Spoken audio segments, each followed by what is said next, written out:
So, welcome to RJ's Place. My name is RJ Gourdine, and this is Real Talk, where we have real talk, real life, real change. And the conversation has been, since June 1st, the conversation has been, what does it mean to be Black in 21st century America? I definitely see that there are different views, and that's absolutely fine, because this should not be a one-sided country where we only have one view, going out to the mainstream. So, how exactly do you feel? First of all, can you introduce yourselves, letting us know who you are, what you do, and how we can find you on social media, if you're on social media? Yes, my name is Christian Smith. I'm from North New Jersey. Now I live in Greensboro, North Carolina. So I am a chef, and that's it for me.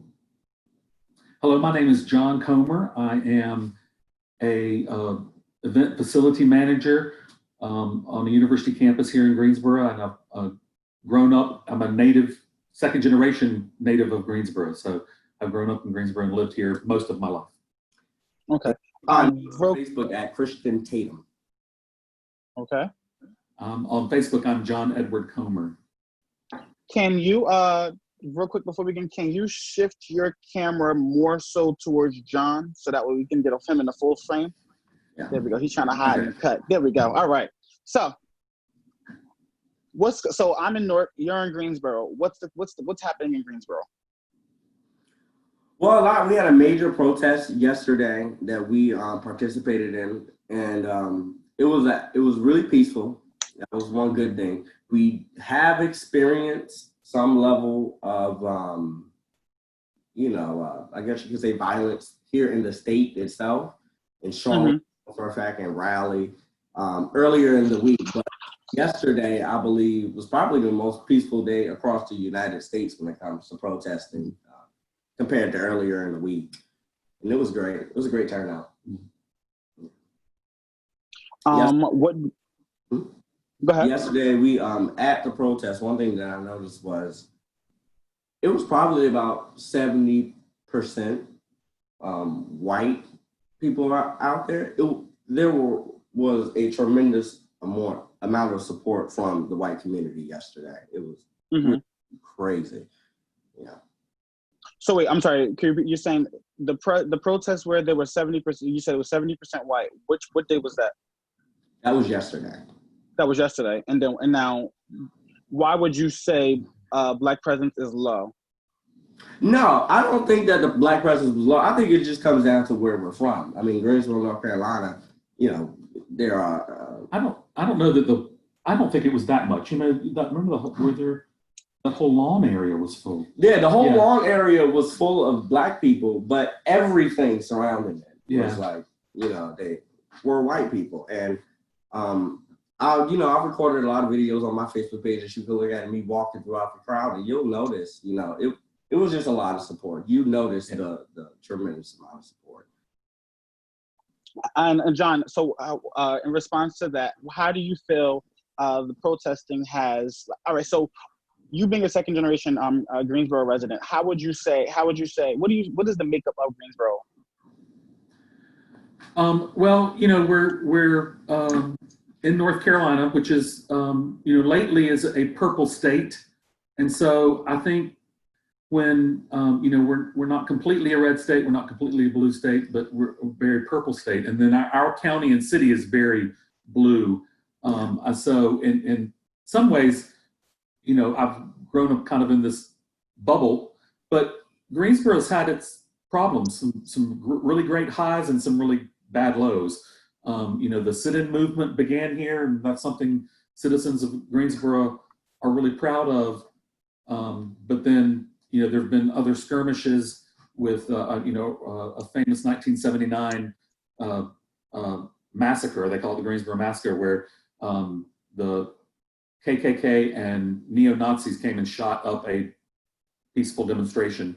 Really interesting. People died. Yeah. So was Greensboro actually less liberal 30 years ago compared to now? No, I just think, like I said, we struggle with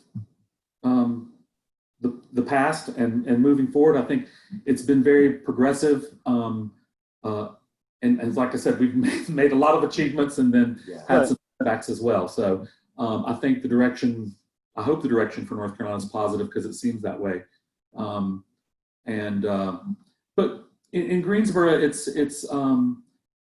we have a very strong African American community based around having a historically Black college here that is an HBCU, but it's a major university in the UNC system now. I mean, and brings lots of service and workers and education to Greensboro, and so I think we struggle realizing we're in a purple state. We're in a blue area in a red section part of the state or something. And so that's my historical perspective. Is I've watched these changes happen and we've slowly moved, progressed and moved forward. And I thought yesterday was a good day in Greensboro. I mean, we've had some looting and damage here in Greensboro earlier, and some rioting. I don't know if we would call it rioting. I think it was more. Yeah, it wasn't rioting. It was more. That's one thing we've definitely been trying to figure out. I don't think it ever progressed to a level like it has in other, like Charlotte has. Charlotte was horrible. They had the same experience Washington had when it comes down to the tear gas. And all of those were usually the first couple of nights, and then exactly it was Monday night, it was a Tuesday night. It was that initial rage from everybody, I guess, and so, but a level of it I think is some people just taking advantage of the situation and looting, stealing really, but Would you say, so when it comes to looting, all right, so I first one had to learn the difference between a protester and a rioter, because that's where the looting comes from the rioters. Would you say, I know that here in Newark, we experienced something interesting. I'm not sure if you know about, anything about the Newark history with the riots happening in the 60s, but there were some rioting started literally at the doorsteps of the first precinct. And actually some people from out of town, that did not live in the area, that were not from Newark. I mean, who knows if they even cared about our struggle or our want to have a peaceful protest. They tried to loot, but Newark was not having that. Is that an issue that you faced in Greensboro with people from outside of the state or outside of the city trying to make matters worse? Absolutely, and that kind of ties in with what he brought up earlier. I noticed the other day that there was a photo of somebody who was not local. He was not from here. He was dressed up in this, camouflage, with a gun, standing in the middle of the street. Obviously, neo-Nazi type person. I think the with this, like you said, with being a blue place surrounded by, a lot of Republican red states, it's easy for someone who probably, really has that hatred for liberals or Black people to come in and do what they want to do, because then they could just go right back on. Honestly, I mean, the police. One thing that saddens me is that the police have not been dealing with them the way that they have been dealing with the rioters. Because I'm sorry, repeat that. The police have not been dealing with the neo-Nazis, the KKK. They have not been dealing with them, to me, the same way that they've been dealing with riots. And protesters, for God's sake. They're attacking protesters, but they're allowing neo-Nazis to stand in the middle of the street with a bunch of guns, but yet attacking people, protesters at the same time. I don't understand that. Although we didn't see any yesterday. No, we did not see any yesterday, but the KKK was downtown Greensboro again earlier in the week. So I think those first couple of days was probably worse everywhere. Yeah. And it's seemingly starting to get towards that peaceful avenue. Hopefully. So moving forward, question for you: what does the protest there seem to be more based around? Police department reform.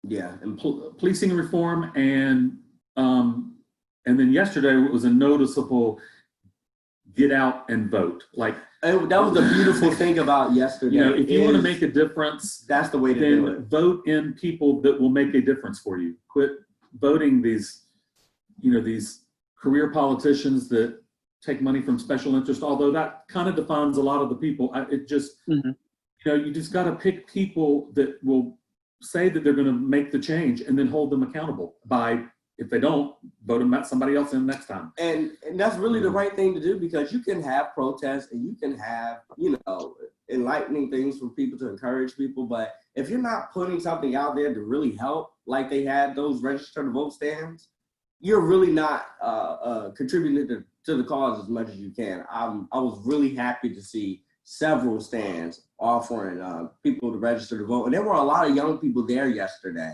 That's the fantastic part. And they had that opportunity right there in front of them to do their part. So, and it probably could have been a better turnout, but I thought it was more, to me, it seemed that it was more of a younger crowd yesterday. I mean, I know there was a lot of old white people like me. No, that's what I heard. Yeah. There was but I thought it was mostly younger. Like I thought it was, But you saw it's funny because you sort of saw those older people, standing around the edges and still doing their part to support. But there were floods of young people there. I mean, flooded with young people. But this is a college. They call your generation. I mean, yeah. My generation. Yeah. So, what would you say? It's interesting. So, and this is what I like. So, I definitely, genuinely appreciate you both coming on and discussing the difference in. So, would you say that there is a generational divide in Greensboro? No. I think we were just encouraged that it was a lot of that. We saw that many young people. It was a good mix. It would be interesting to see if somebody actually released some data what they thought on the mix was, because I thought but it was just a positive crowd. Really Greensboro is a community of about 200, a little over 200,000, and there was a couple of thousand down there. So I mean, 10%. That's good. If that's just 10%, I don't know. So.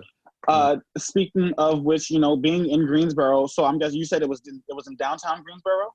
Yeah. Did you? So I'm guessing this wasn't too far from. I don't know if it's a town hall or city hall. This government building. Were you near government buildings? Well, definitely. No, I think some of the protests on the first few nights were centered around Green Street and the business section of now. I don't know what you would call it, like the revitalized business section part of downtown. Okay. To the courthouse, the Cultural Arts Center and two large parks where would accommodate all these people was like a few blocks away. And that's what we did yesterday. It was built-in sound system. It's built to be like almost like a they do festivals and everything down there. That's where the protest was yesterday because it was more sufficient for that number of people. Okay. Plus, it has a stage with built-in a sound system. Yeah. Okay, so so would you? Okay, so built-in sound, like this seems like it was not just a protest that just popped up. It was definitely organized. Oh yes. Oh yes. Oh yes. Yes. They were hashtags and other things. I mean, I noticed a lot of different places yesterday did the same thing at 2:00. Said let's head to the street. Yes, actually there was one up here yesterday at 2:00 as well. So that's really interesting. It seems like now it was not downtown. The one that was in rather it was not near government buildings. The one that was here in Newark, I would say concluded at the steps of City Hall, where our mayor actually reached out and spoke to those who were gathered. Is that something that you see with your government officials in Greensboro? Well,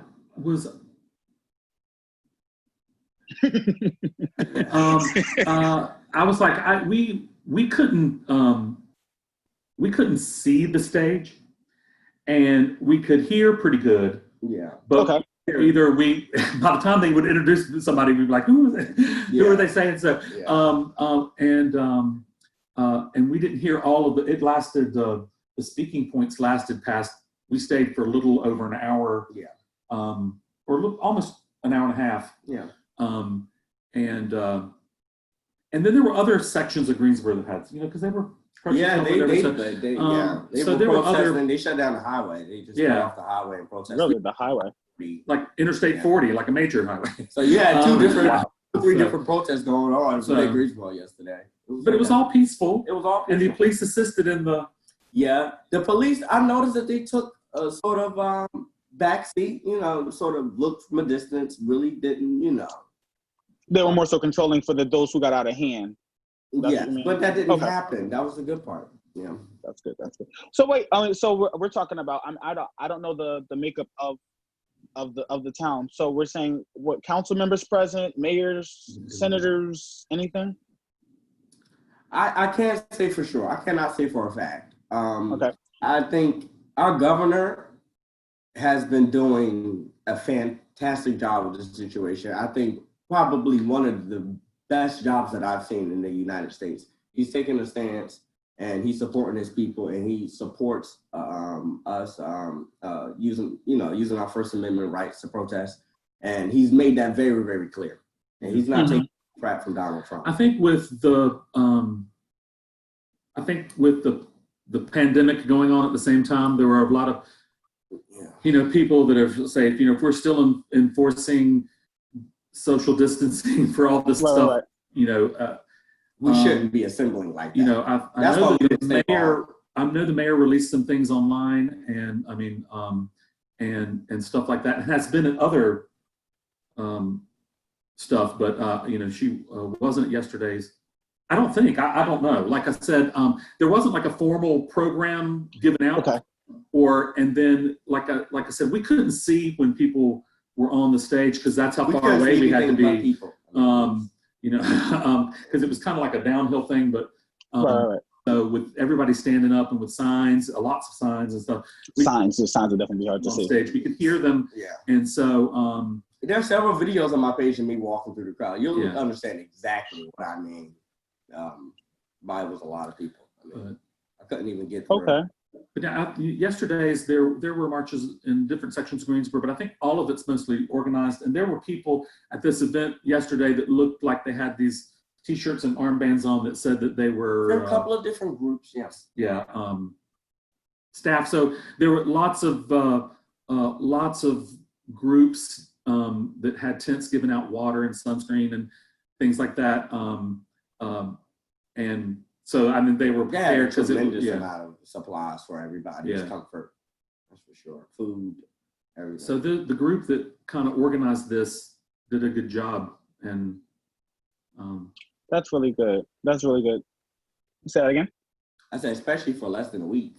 But I think it could.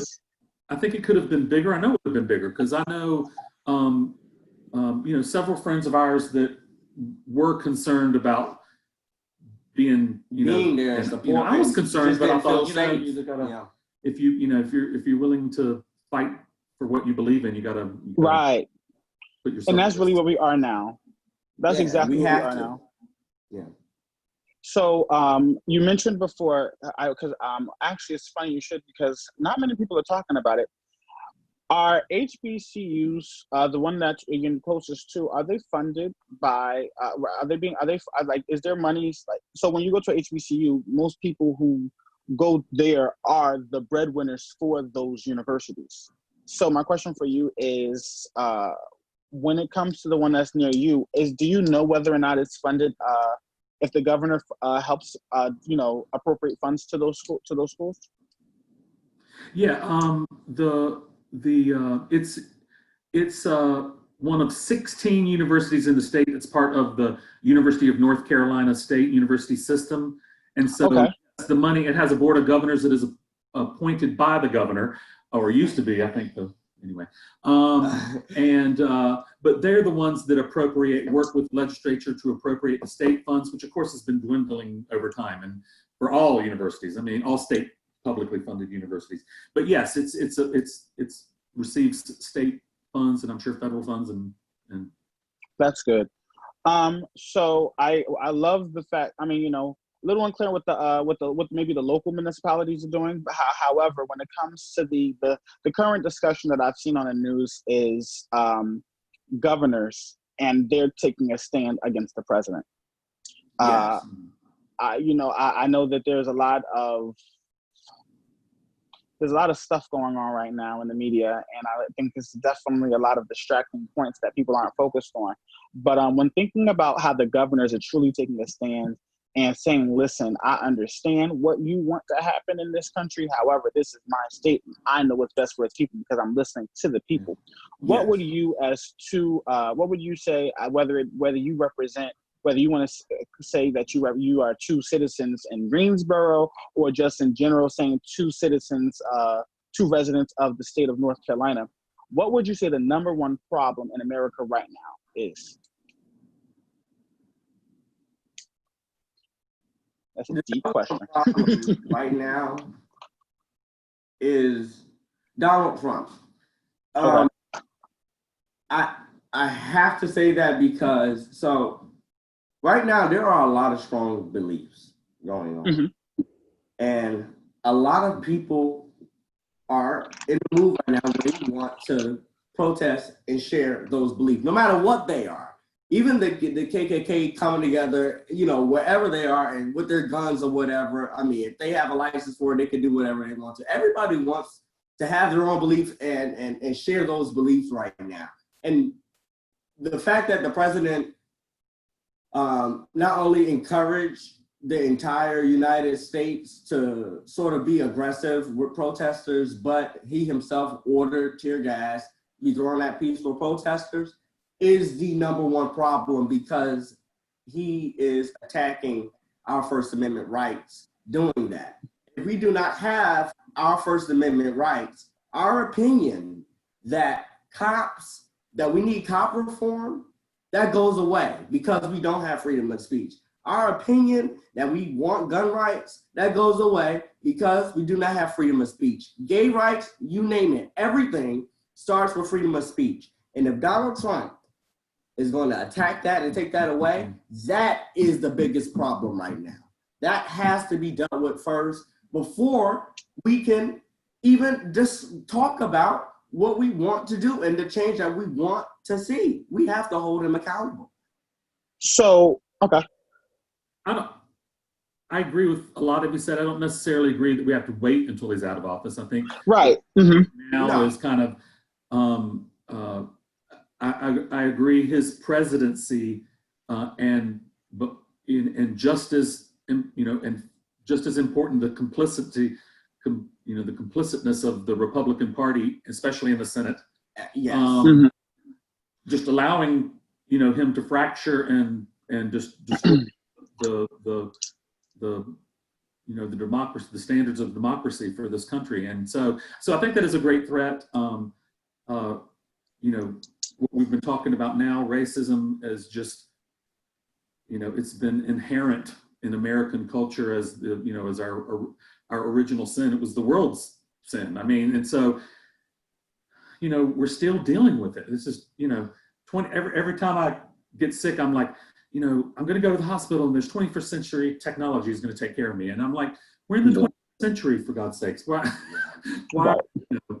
are we, why haven't we solved this? And the problem is that it's very complex. It's ingrained. It is systemic. They bring up post-traumatic slave syndrome with Black people a lot, but they don't bring up the sort of messaging that's constantly, the way things are reported in the press, the way things are portrayed, just constantly,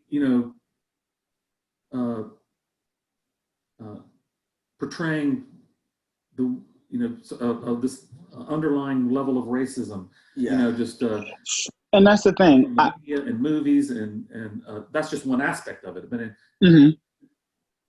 so when it comes to that, and going back to what you're saying, because I see I do see there is definitely an underlying view. You see racism now more than ever, which makes me then say, all right, Trump was elected, or what his election, however you say it, back in 2016. So we're only looking at the past 4 years of his presidency.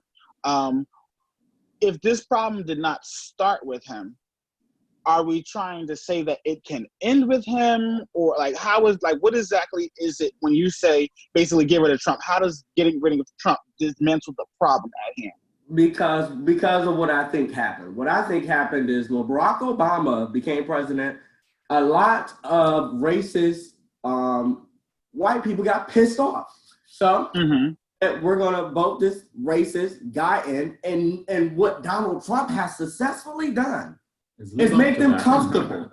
Make them comfortable with sharing their beliefs and being who they want to be and being comfortably racist, because he constantly encourages it. Before he was president, I didn't see the level of racism that I see now. I did not. And I damn sure didn't see people being that comfortable about it, because he is constantly encouraging it. Instead of it being sort of, I feel like the people that were ashamed about it or embarrassed to really, show it are comfortable now. I mean, because he's their president. He's like, they feel good now. So getting rid of him and holding him accountable is holding those people accountable too for being those racist. You cannot be racist. You can't. You cannot be a racist in America. If you want to be a racist, move to Russia. Do you have anything to add? Well, I just I think that the way that we can make a difference, the way that I can make a difference as a white person is listen and learn and try to and then do. Like, I think there's a bunch of reasons why this has come to a boiling point now, but there's a bunch of different solutions we're going to have to make to fix it. And so that's going to be it's going to be a process where we're all just going to have to, listen and learn. And then going forward, I think, vote. Like, if somebody's saying, vote for someone that says they value their beliefs. And so it's hard when the higher up you go on the national ticket. And I would, tell everybody, start at your local level, city, county, state.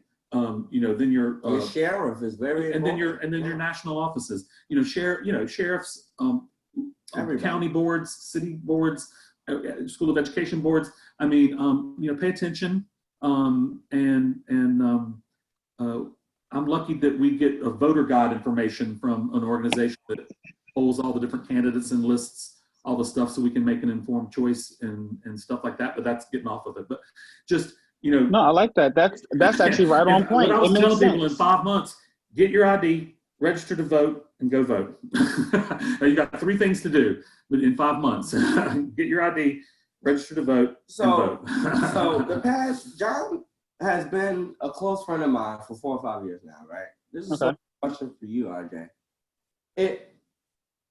Why do you think that I did not start making sure I was well informed on politics until I was kind of taught by him to follow those things? I mean, coming from Newark, New Jersey, it was not encouraged to pay attention to those, local things, how important the sheriff is, how important voting is. I don't believe that was a part of my upbringing in Newark, New Jersey. Where do you think that missing gap is when it comes to educating our young people on how important it is to vote, not just for the president, for every sort of office? The gap comes into play when you are not taught the importance of these things. We're taught to vote for president because it's on a national level. Oh, I voted for, I did not vote. Obviously I couldn't, but I was not old enough to vote for Barack Obama his first term, but I watched his inauguration at Chancellor Avenue School. They made sure every student was in the auditorium and we watched it, and it meant so much to us. And then leaving out of elementary school, going into high school, I think I just graduated. I voted while I was in high school. I was 18 and I was able to vote for him the second run. When it comes to politics in America, and when you look at people who grow up in cities like Newark, Newark is no stranger to violence. Newark is no stranger to danger. We are moving forward. But when it comes to a city like Newark, it's to say, honestly speaking,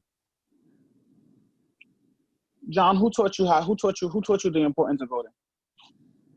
My father, my parents. And that's the issue that we have. When you start.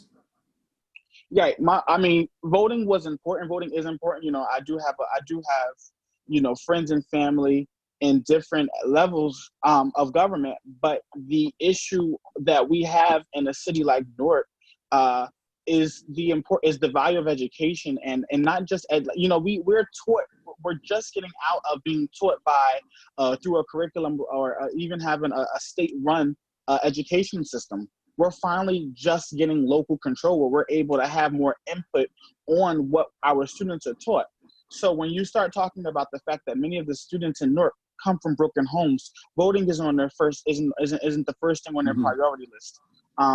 When you start talking about racism, I don't see racism so much here in Newark because it seems like we're all on one accord.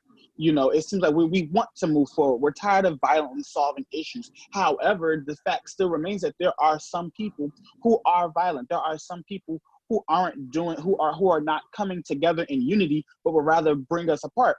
And you're right, 100%, Christian. They are definitely being fueled by the president. He is the most powerful person in the free world, and at the end of the day, what he says matters to some people so much to the point where it changes their mindset. So the gap has the void that we have in our African and communities of color, whether they be African American, whether they be Latino, whatever. When it comes to neighborhoods of exactly, that's really what it comes to. Yeah. And that's the issue, and that's an issue that goes right into the next segment. It's the fact, like, as a citizen of America, I have certain rights, and people marched for these rights. People sat for these rights. People killed for these rights. People were killed, but more importantly, people were killed for these rights. So it does matter for us to take a stance on what's going on. The issue that we have here is nobody seems to really be having the conversation of how do you make a difference. Yeah. We can't keep, you talk about, it's funny you mentioned earlier, you can't, you went to a hospital and you think that with 21st century technology, we would be able to do such and such. But when you really think about it, what is in place now in 2020 that allows people to be informed, to make educated, informed decisions on what's going on in their neighborhoods and their communities, when you can barely get a parent out for a meeting? You can't, that's what we're talking about. Again, because of poverty. Crushing poverty. I mean, now going back to what it felt like to be, I was truly, truly poor in Newark, when I was raised.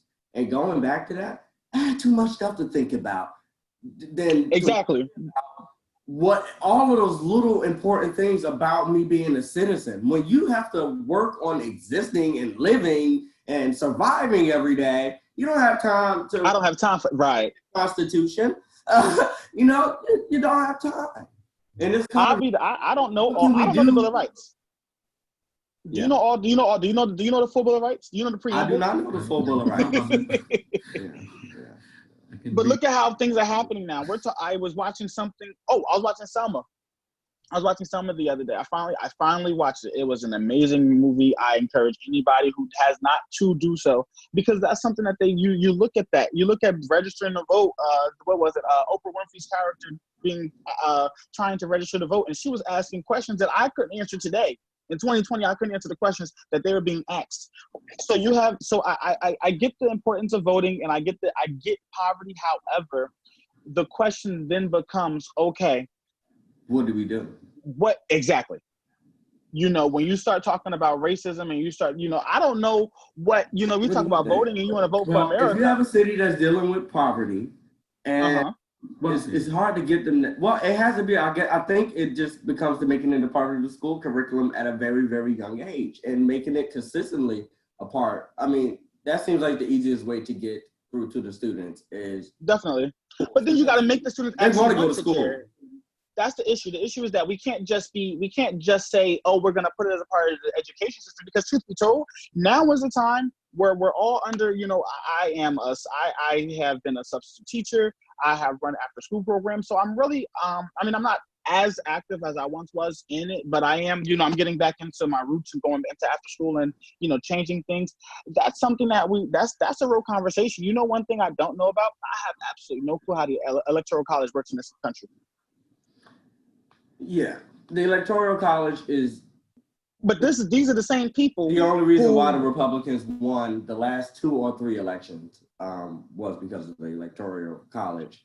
I would please, John, could you? Because you. Yes, please, because you got it. Why this is so each state is, it's almost like the House of Representatives. Each state is assigned based on its population.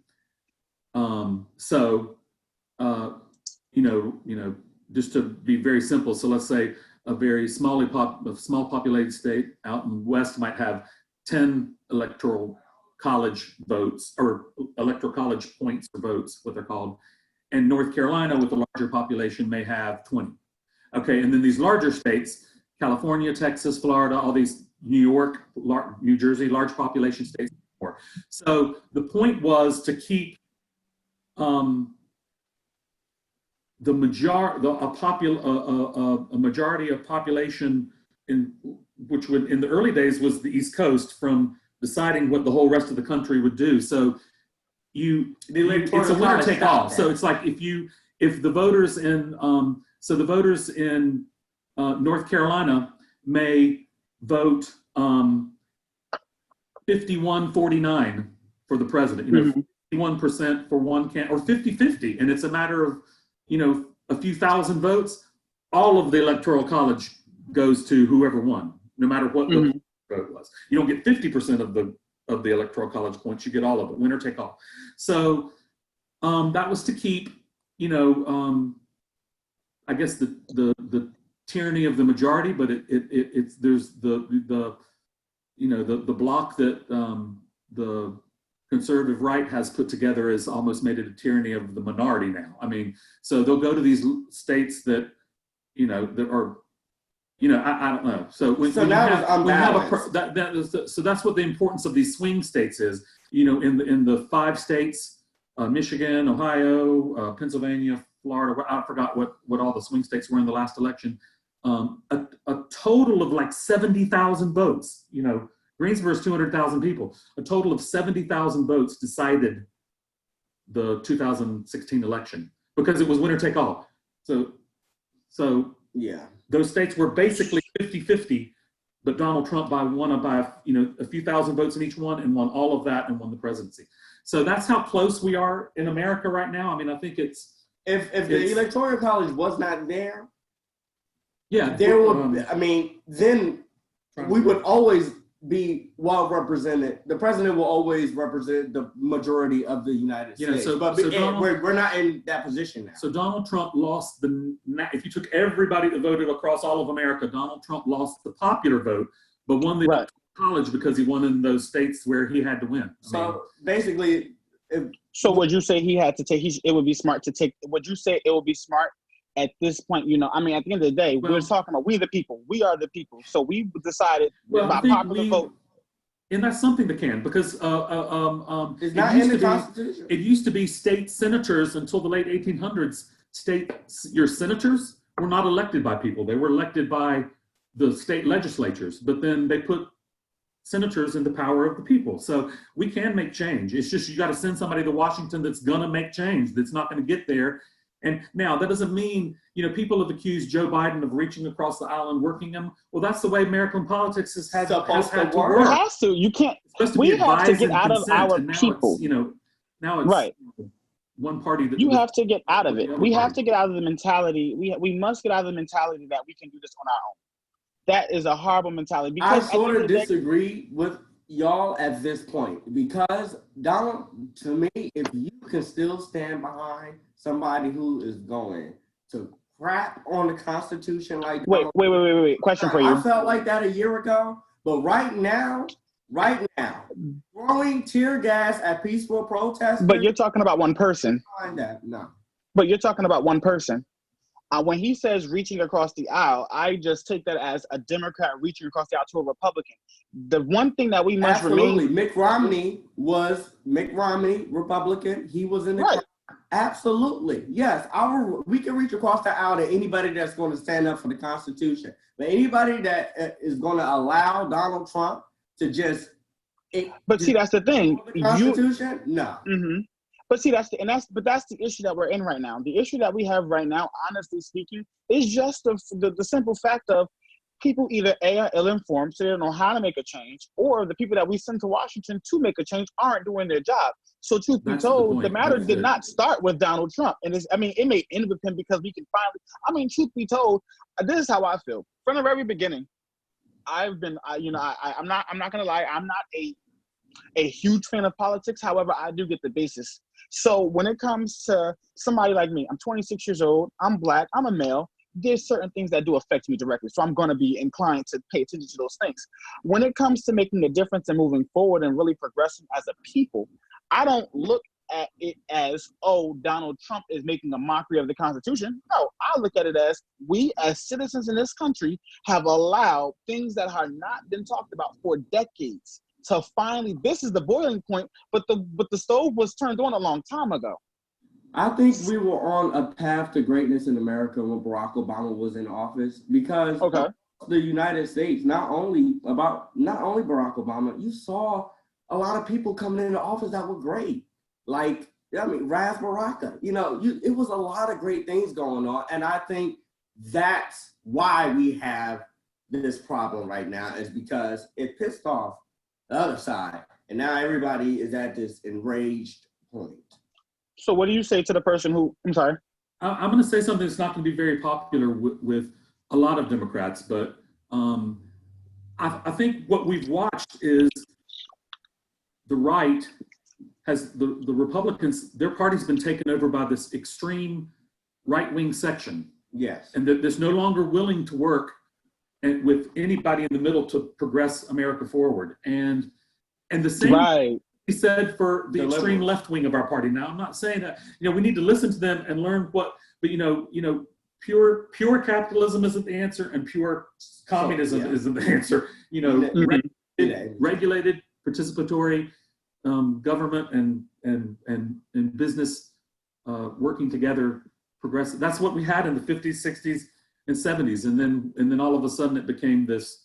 We've got to let the businesses, supply side economics. We've got to let them have the money come down. It doesn't work. There was recessions at the end of Reagan's presidency, at the end of Bush's presidency, and we're having one now. So and so all Republicans. They have. I think they've done a better job of creating these fearful speaking points and just trying to drill into people's head that taxes aren't good, and taxes aren't the whole problem, and government producing everything isn't the problem, but the government can provide certain things because of the size of it and the access for everyone that is fair. And so I think that's just where we've got to work together.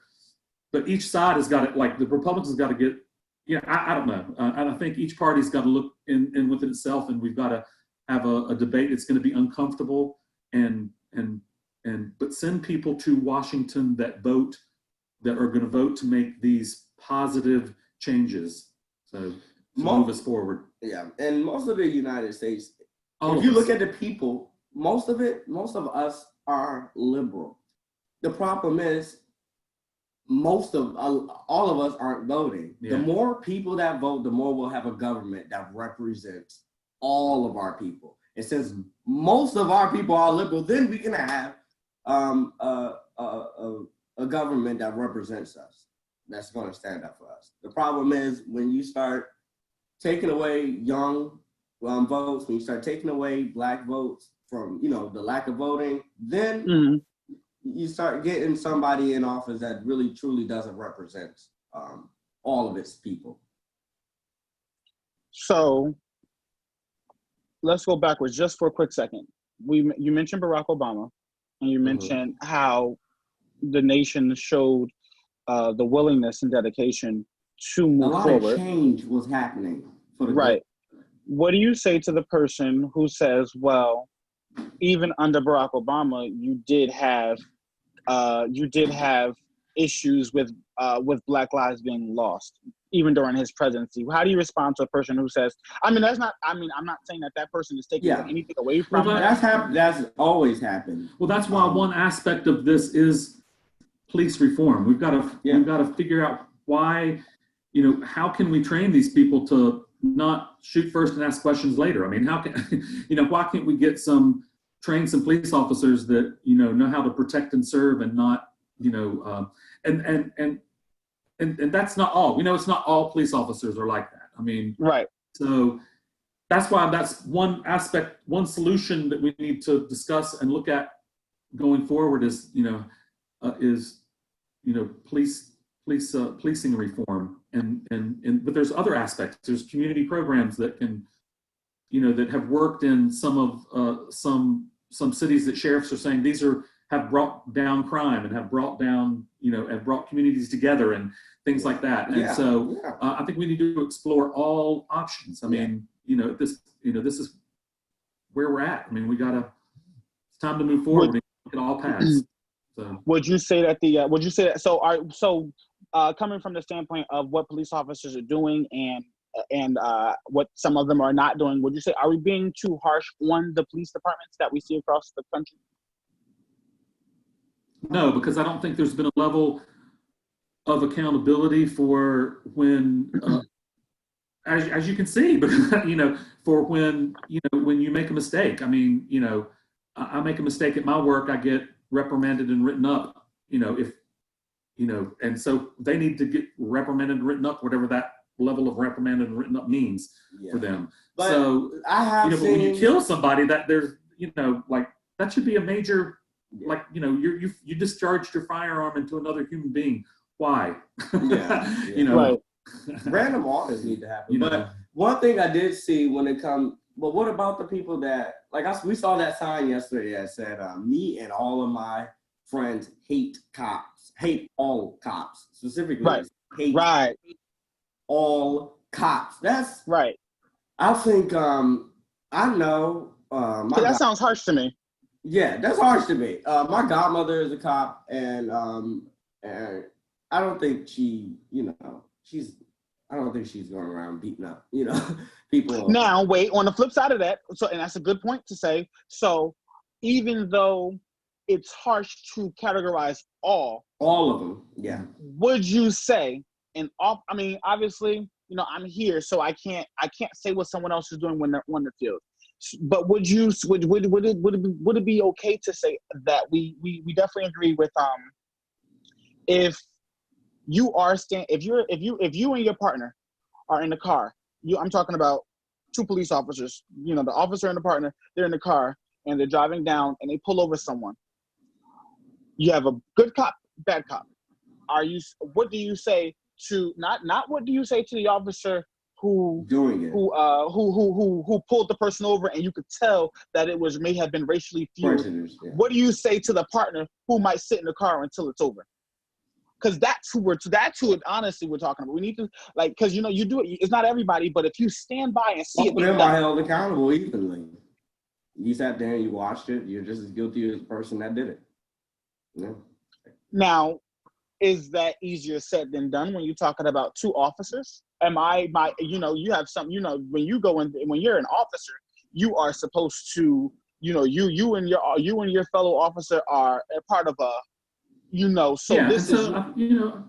think we've got to look at it from that perspective and then go from there. I mean, how can we keep from this happening? I mean, they've got to be able to back each other up, but I think they should both be trained. And that's, it should be some sort of common training, some sort of common messaging to them. To hold them accountable. This is how we diffuse situations. But, at the end of the day, we're all humans. But it just seems to be, there's just a lot of it going on. And it just, same thing keeps happening over again. And I'm like, we need to see why, explore all avenues about how to get it corrected. If that's defunding, if that's reorganizing, if that's whatever it means. All of the above. Then we've got to explore those avenues to get until we can get a point where everyone feels comfortable with with police protection. Because if there wasn't police protection, it would be anarchy. I mean, there were it would be the Wild West, I would think. Yeah, now it's really starting to come out of the darkness how awful a lot of cops are, because now people are in the mood where as soon as a situation starts, they're pulling out their cameras and they're putting on videos on social media of cops trying to dominate situations, make people feel small and things of that nature. And I think it's going to be easier to do something about it. So there's an article out. That's what I've been looking at. I'm sorry. There's an article out that said it was published on June 6th at 3:31 from Tap Into. And it says Baraka asks council to approve ordinance to combat white supremacy and repurpose the first precinct as a museum. Mayor Ras Baraka announced the new legislation on Friday, saying that the measure would denounce hate crimes, racism, and police brutality in the city. The ordinance will be introduced during Wednesday's city council meeting. This ordinance is no publicity stunt, Baraka said in a statement. These groups are a serious threat right here in New Jersey. The city would also close the first precinct of the Newark Police Division under the ordinance. The precinct, which is the site of the historic 1967 Newark uprisings, ignited by the beating of black taxi driver John Smith, would become a museum outlining the progress of policing in Newark. There is a negative history in that building, Mayor Baraka said. We are going to set it on the course of positivity. So basically, the full ordinance would do several things. It would manage policy initiatives and programs that advance the city's anti-violence initiatives. It would use data to inform cities' investments in violence prevention, assuring targeted approaches to violence prevention in city government and the community at large, as well as develop comprehensive community-based anti-violence initiatives within all city departments. It has a few other things. I'm definitely going to share this on the site. How do you feel? Is that something here we go. The ordinance will close the first precinct on 17th Avenue by December 31st, 2021, and the building will be transitioned into a museum detailing the history of the Newark Police Department, including the positive progress it has made with community relations and Office of Workforce Development, and it will become the headquarters for the Anti-Violence Initiative and a trauma center for health recovery and healing from acts of violence. This sounds great. I wish a lot more places was taking that approach, but is that how you is that something like what you mentioned, John, in terms of how to reverse the last 4 years of tyranny that we've been experiencing? I think that's a great start. Is that a step? It's definitely a step. No, I don't think it's not 4 years. It's like 400 years. Right.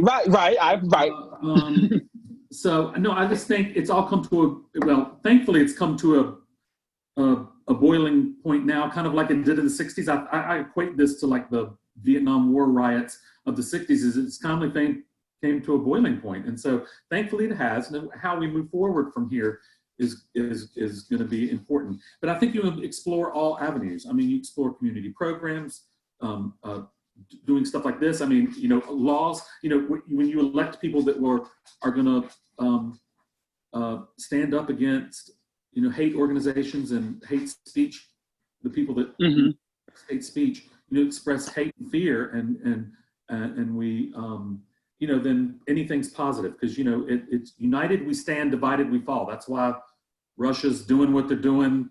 They want us to fall, and right now we're kind of leaning. Yeah, we are staggering a little bit. So it's obvious that there are enemies of war who are trying to divide us as a people.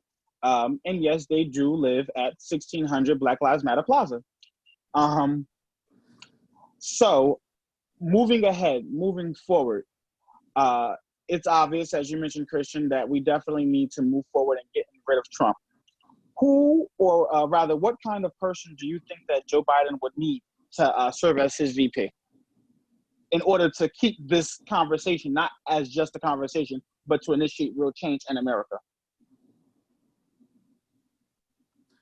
Well, I think they need even if not a person, even if it's not a like, oh, you know, because I'm sure everybody would say, oh, if Joe Biden's president, then his VP should be Michelle Obama, hands down, no questions asked. Okay, cool, I get that. But so does it matter? First of all, does it matter the race of Joe Biden's VP? I think it does. What do you think? I think it kind of does. I think in the midst of what's going on right now, it'd be really, really hard to nominate two old white people. But if that's if that's what it takes to to change the current administration, then I guess that's what we'll have to do. But I think choosing a person of color would make a difference. I think so, yeah. And I think I mean, we need to represent. Now, what do you mean by color? Because that's a big wall. We need to represent. But I think it's got to be somebody qualified that we can that like I've forgotten. There was somebody today, and I forgot. I'm drawing a blank. But so I think it'll be important. I think in the old days it used to be like you would choose somebody from a different part of the country because you wanted those electoral votes or whatever. And now it's you can't do that anymore. I mean, you've got to I think there were a number of mistakes made in the last election, but I wasn't, I'm not going to get into that. We're going forward now. So I think we want to pick someone that represents the values of the 60% of the people that we're talking about, like, the people that want to move this country forward. Yeah. And honestly, if we really want to represent our people, it can't be two white men, because first of all, there are more females in this country than men. Yeah. And there are a lot of colored people. There are a lot of black people and Mexican and Latino and whatever. So if we really want to represent, there needs to be some diversity with the vice president. To me, there needs to be something different. Whether it's so it's not just race. It's race. It's not just race. I would be happy with a female. I just want something that's going to represent a larger amount of people. And the fact is, honestly, personally, I want to feel comfortable and safe again, like I did with Barack Obama was president. I felt comfortable. I want to feel that sense of comfort from our government. So Michelle Obama being placed there would just make me happy, just because I know that she was, she's Barack Obama's husband, and Barack Obama was a great president. So I would like to see her. But it does not have to be her. I just want something different than an older white man as the vice president. I think it's got to be somebody qualified, though, like you said. Somebody qualified and somebody that we believe in, that's going to do the things we're talking about today. Yeah. It's going to have discussions. That's going to face the issues hard. That's going to vote the way that we need to vote to move this forward country. To move the country forward. So I think it's got to be that person. And I think a female, a person of color will. Hey, listen, I know Corey will definitely represent the 60% of us. I mean, I think Cory Booker did his thing being mayor in Newark, New Jersey. Now, like, he's past that, and it's his time to be something more. But I would love to see Raz Baraka just, kind of sort of skip right past him. Everybody, you're the second person to say. I'm a huge fan of Brad. That. I like that. Somebody actually last week, that was the conversation. We said, we want to have somebody in office who cares about the people, who cares about the issues we care about, who's doing what we need. And that's what you need on every level of government. But one thing that we can definitely agree is, I don't want somebody, we said it, I don't want anyone in office who's not done working where they are. Too many times we fast forward, we advance these careers, and you take somebody up out of their place when the work isn't done.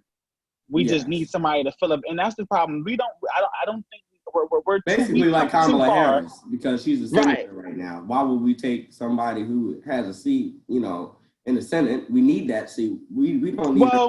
I would disagree with her being vice president and giving up that seat. I'll say it like this, and this is what I had to realize. Even if it was Kamala Harris, whoever Joe Biden chooses as his VP, whether it be male, whether it be female, person of color, at the end of the day, what we definitely need is, if they are going to do this, they need to have a succession plan for whoever comes after them to take their place. Well, that's why I was meant, like, we need, if we're trying to groom somebody, then we need to, we need to be, grooming somebody. I hate saying that, but if we need to, if maybe part of this solution is rethinking the office of the vice president. Exactly. We let this person, Bush. That's an interesting thought. I don't know. I mean, so I want to. I've never heard of that. That's an interesting idea, to change the office of vice, like make the vice president. I mean, that happened during Bush's administration. We think about what you would have this person do. I mean, and say, I mean, they actually serve in the Senate. They're the president of the Senate. They break ties. So it just, like I said, it's got to be someone. I don't know that it necessarily has to be the person we think is going to be the next president. But it would be nice if we lucked into that. No, if we choose somebody that's qualified and over the 4 years makes me feel comfortable, like, yeah, this is the person we want to be our next president. They're going to speak up for us. All right. So we have a little bit more time. Do you have anything to add based off of this? Because I love this conversation. It's been amazing. I definitely think we hit on a few heavy hitters. We definitely had a few heavy hitter questions on here, and definitely I definitely see that we are all, even down in North Carolina, whether it be here in Newark, New Jersey, or Greensboro, North Carolina, we're definitely do share some of the same views and opinions, and we just want to see that people move forward. So, do you have anything to add, John, to that conversation, to that? Or do you have anything to say? You don't have anything to add. If you have anything to say? I think there's, I think this this current wave of, I hope it keeps going, and I hope it, I think it needs to be more peaceful in demonstration like than not, and the more people we can get on board that way. I mean, there's always going to be, when you talk about this extreme crushing poverty and where the situations some of these people are in now, there's going to be some negative, there's some looting and some vandalizing, and unfortunately, but most of it's shown is that is a small percentage of, exactly. If you look at it people wise, it's a small percentage of what's happening, and I think people are realizing that and say, this needs to be a positive way going forward. And whatever we can do whatever I can do to listen and support it, and whether that be my actions, my deeds, my money, but most importantly, my vote. I mean, and everyone's vote. I mean, like I said, register to vote and vote. It's hard to do. So those three things. It sounds easy. It's hard for people that don't have a car, don't have a job, and don't have a consistent upbringing where they have their birth certificate and all this stuff to get an ID. I mean, and so just to go register to vote. So, so it's hard. These things are hard. And so, like, I'm going to leave with, like, U.S. democracy's advanced citizenship. It's hard. You got to work for it. You've got to, if you want free speech, you got to be able to, and you want to go out into the plaza and say what I want to say. Well, then I'm going to have to listen to the other guys say what they want to say. Yeah. So, that's the problem with free speech is it's for all of us. Yeah. And as much as you want to shout at the top of your lungs what you believe, you've got to listen to what they're saying too. So, and I definitely. Donald Trump is the worst thing that ever happened to the world, in my opinion. I mean, especially for this day and age. And the most important thing right now is getting him out of office, and not allowing the rage and hatred that we deservingly as Black people can have, not allowing that to consume us, because that won't produce results. We should be only taking actions that are going to produce results, and that is consistent, peaceful protesting, and voting, so that the people in office represent the majority of people in the United States. It's funny you should say that, because you both said it, and I was going to comment it after John said it, but then you said it too. Why do you both mention consistency? Is it that we haven't been consistent in the past? Well, yeah. Well, the thing is, it's more than voting every 4 years. And honestly, being a younger black man from North, I didn't even know that we voted for anything besides the president until I turned, 17, 18? I didn't even know that. I didn't even know. So the fact is, we need to start educating ourselves and keeping up with when any election is happening, because like he said, it starts on that bottom local level and then it works its way up. Because the more we have people in places at those lower levels, they're going to hold the people above them accountable, and so on and so forth. And we do our best to hold everybody accountable. So. All right. Thank you very much. I agree with you wholeheartedly. I love it all. I love the conversation. I want to thank you both for yes, I would love to continue this chat a little bit more. So I'm actually looking at perhaps even everyone who has been participating to have like a real formal group chat where we really have some detailed questions and some moderators, or maybe even some panelists. But I thank you both for participating in this discussion of RJ's Place. It has been fun. It has been interesting, but most importantly, it has been educational. And that's what we're doing. We are educating our people to making a way to making sure that we know how to move forward. All right. So with that being said, this has been another episode of RJ's Place, and I'll see you next time. Yeah.